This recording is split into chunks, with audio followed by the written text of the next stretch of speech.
Imagine a kingdom just caught. Caught in a vice, being squeezed from both sides by these huge, powerful, expanding empires. Well, that was the harsh reality for Cambodia in the 19th century.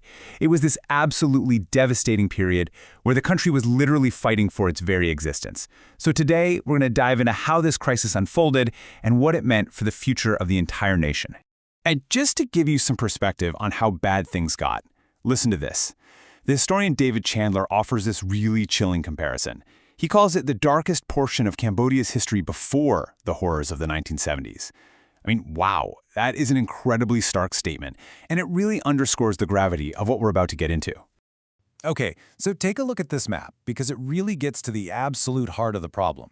You can see Cambodia right there, literally wedged between the expanding kingdom of Siam, that's modern-day Thailand, to the west, and an equally ambitious Vietnam to the east.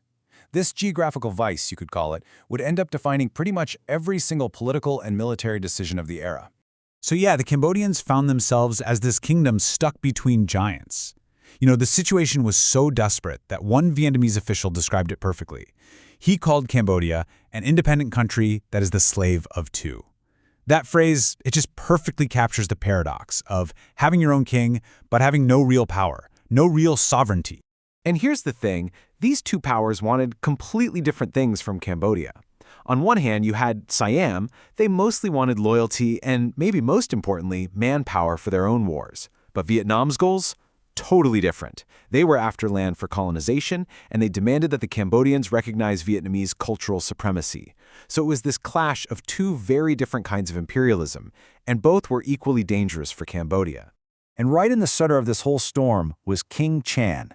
He's described as a pretty timid ruler, which, is not ideal for this situation.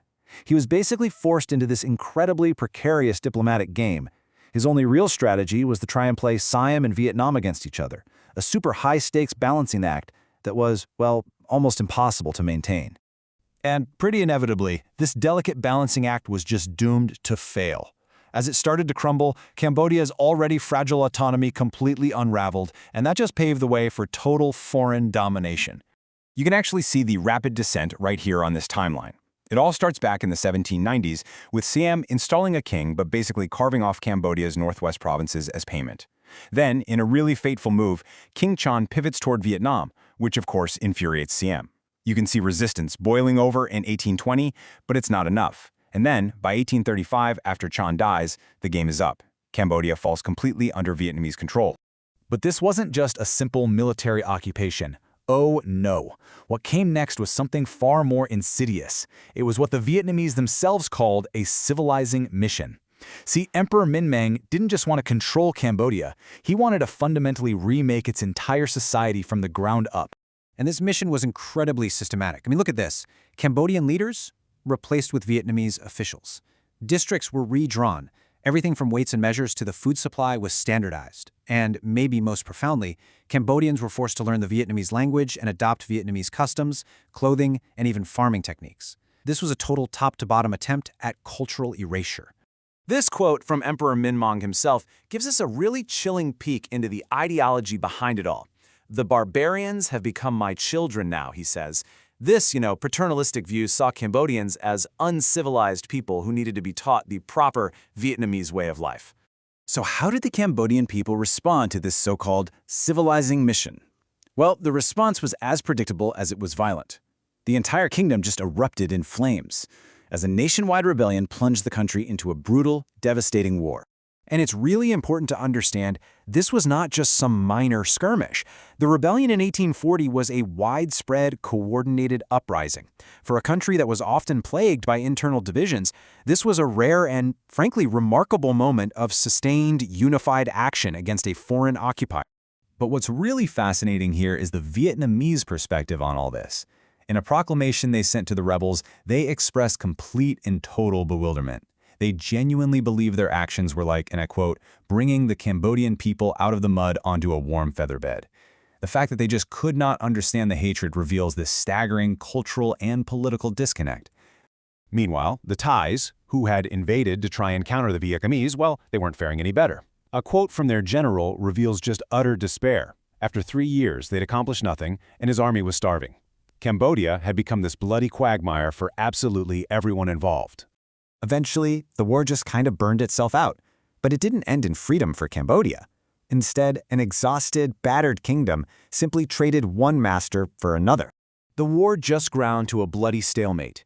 In this moment of ultimate despair, the Vietnamese general, a man named Trung Minh Giang, took personal blame for losing Cambodia, and he committed suicide.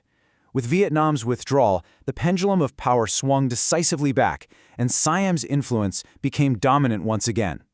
And to really solidify their control, Siam installed a new king in 1848, Ang Duong.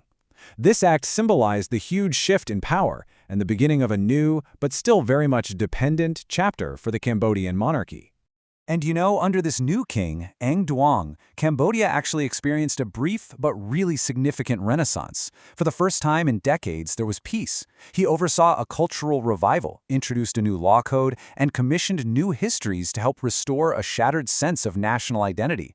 After so much destruction, it was this precious moment of recovery, and maybe even a little hope. And this is the critical takeaway right here. This was not independence, not even close.